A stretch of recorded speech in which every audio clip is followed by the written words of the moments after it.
यह कहानी है बसरा के एक गांव की, जहां दानिश नाम का एक नौजवान अपने परिवार के साथ रहता था। दानिश के दो बड़े भाई थे, एक का नाम आफाका और दूसरे का नाम फराज था।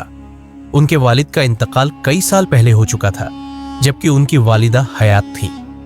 आफाका और फराज बादशाह के दरबार में खिदमत अंजाम देते थे, जबकि दानिश अपनी वालिदा के साथ घर पर ही रहता और उनकी देखभाल करता था। वह अपनी माँ का बहुत फरमांबरदार बेटा था, हर वक्त उनकी खिदमत में लगा रहता।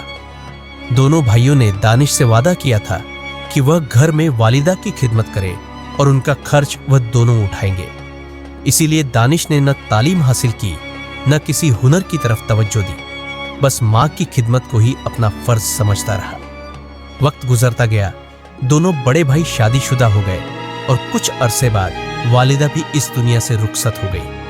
फिर दानिश ने भी शादी कर ली, मगर शादी को ज्यादा दिन न गुजरे थे कि दोनों भाइयों ने हाथ खींचना शुरू कर दिया। दानिश ने हैरत से पूछा, तुम दोनों ने ही तो कहा था कि मेरा खर्च उठाओगे, अब क्यों इनकार कर रहे हो? उन्होंने जवाब दिया, अब हमारी अपनी जिंदगी है, बीवी बच्चे हैं, हर वक्त तुम्हें पालने की जिम्मेदारी हम नहीं निभा सकते। भाइयों की बेरुखी ने दानिश को तोड़ दिया। वह दिल बर्दाश्त होकर घर आया और खामोशी से एक कोने में बैठकर आंखों में आंसू लिए सोच में गुम हो गया। उन दिनों बादशाह के दरबार में एक निहायत ज़हीन आदमी की तलाश जारी थी। दानिश की बीवी, जो बड़ी समझदार औरत थी, उसने शौहर की हालत देखी और वजह पूछी। दानिश ने सारी रुदात सुना दी। बीवी ने कुछ रकम जो उसने पसंदाज कर रखी थी निकाली और दानिश को दी। फिर कहा, बाजार जाओ, एक सफेद लिबास, एक अच्छा जूता और एक छड़ी ले आओ। तुम्हें खुद एतमाद के साथ महल जाना है। यह हरगिज जाहिर न होने देना कि तुम कम इल्म हो। हर सवाल का मजबूती से जवाब देना है। दानिश बीवी की हिदायत पर अमल करते हुए बाजार गया, चीजें खरीदी और अगले दिन शाही महल का रुख किया।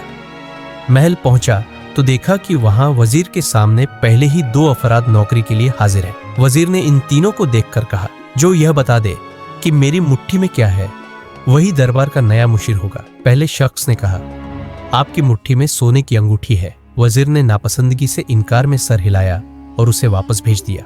दूसरे ने कहा, आपकी मुट्ठी में हीरे की अंगूठी है। वजीर ने फिर इनकार किया और वह भी नाकाम लौट गया। अब महल में सिर्फ दानिश रह गया था। वजीर ने गौर से उसे देखा और कहा, भाई, तुम तो खासे समझदार लगते हो, बताओ जरा मेरी मुट्ठी में क्या है? दानिश ने बड़े अदब से जवाब दिया, हुजूर, मेरी दानिश में आपकी मुट्ठी खाली है। वजीर ने मुट्ठी खोली तो वाकई उसमें कुछ न था। यह देखकर वजीर ने मुस्कुराकर सर हिलाया और सोचा कि वाकई यह शख्स खासी फिरासत रखता है। उसने फौरन बादशाह से कहा, हुजूर, यह नौजवान बहुत होशियार है। बादशाह ने दानिश को दरबारी मुशीर के ओहदे पर 3000 दीनार महीना तनख्वाह पर रख लिया। दानिश खुशी से झूमता हुआ घर पहुंचा और बीवी को सारी रुदात सुनाई। साथ ही मुस्कुरा कर कहा, अल्लाह ने बड़ा करम किया, किस्मत ने साथ दे दिया। बीवी ने सजदाए शुक्र अदा किया और कहा, अब परेशान दिल के साथ अपने फराइज अंजाम दीजिए, किसी से बहस में न पड़ना। जो नेमत अल्लाह ने दी है उसे संभाल कर रखिए। कुछ दिन गुजरे। एक दिन बादशाह की बेटी अपनी सहेलियों के साथ महल के करीब नहर पर सैर करने गई। सबने हाथ मुंह धोए और उसी दौरान शहजादी की हीरों से जड़ी अंगूठी पानी में कहीं गुम हो गई। हिफाजत पर मामूर सिपाहियों में दानिश भी शामिल था। उसने गौर से देखा तो उसे अंदाजा हुआ कि एक बतख ने वह अंगूठी निगल ली है। दानिश ने चुपचाप एक पत्थर उठाया और निशाना लगाकर उस बतख को मारा, जो सही लगा, उसकी टांग पर लगा। बतख लंगड़ाकर पानी में चली गई और बाकी बतखों में जा मिली। जब शहजादी वापस जाने लगी तो उसने परेशान होकर बताया कि उसकी कीमती अंगूठी गुम हो गई है।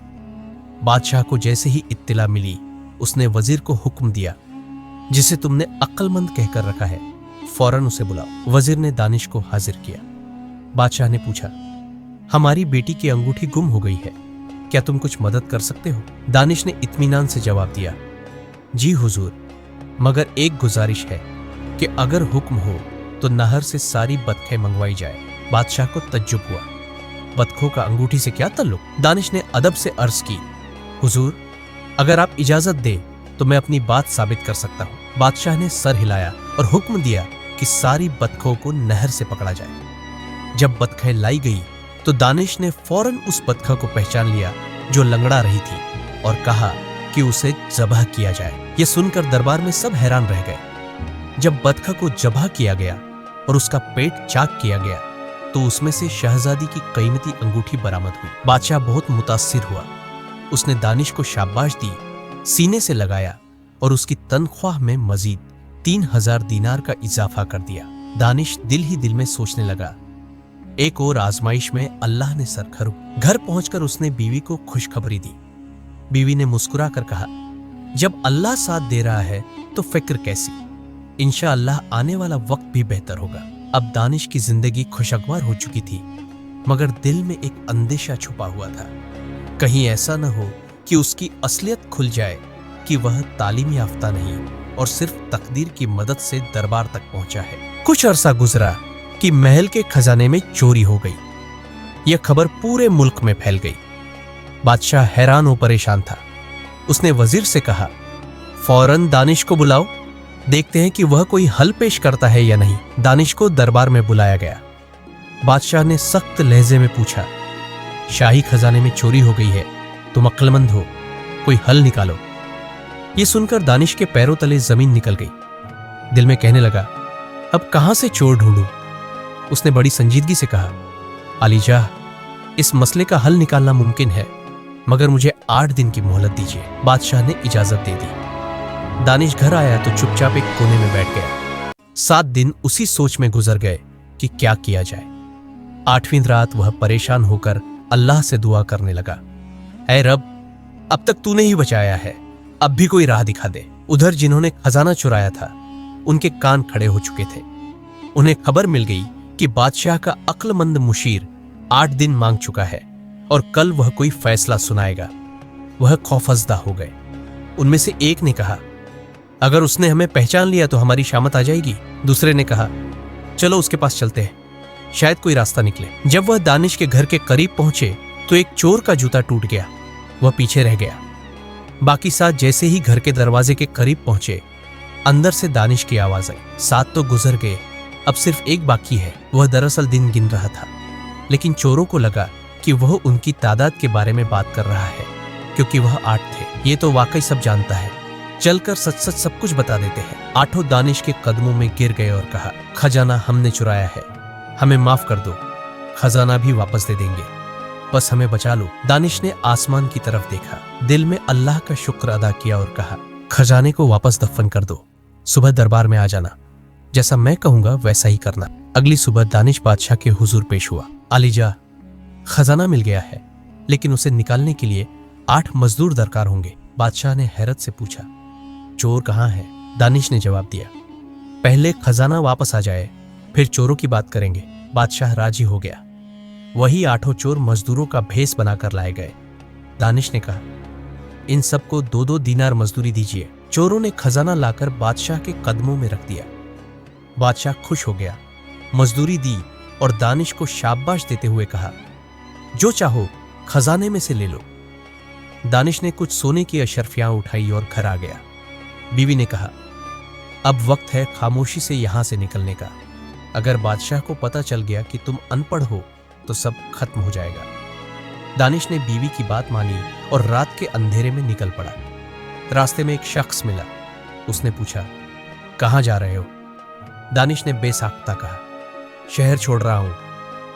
वह शख्स फौरन महल पहुंचा और बादशाह को खबर दी। बादशाह ने सिपाही भेजे। दानिश को वापस दरबार लाया गया। बादशाह ने पूछा, तुम कहां जा रहे थे? तुम तो हमारे सबसे काबिल आदमी हो। दानिश ने सर झुकाते हुए कहा, हुजूर, सच यह है कि मैं अनपढ़ हूं।